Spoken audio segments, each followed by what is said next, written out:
I'm Dr. Naveen Talwar.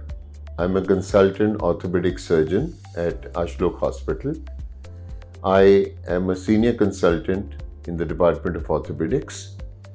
I come here with close to 30 years of experience behind me in joint replacement surgeries, especially for the knee and hip, then advanced trauma and sports injuries surgeries also.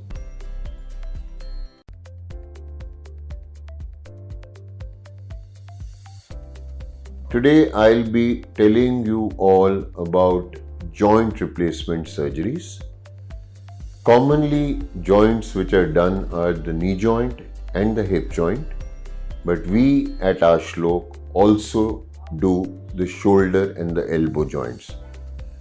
Starting with the commonest joint which needs surgery or a total joint replacement is the knee joint. Knee and hip are the commonest joints to be changed in a human being.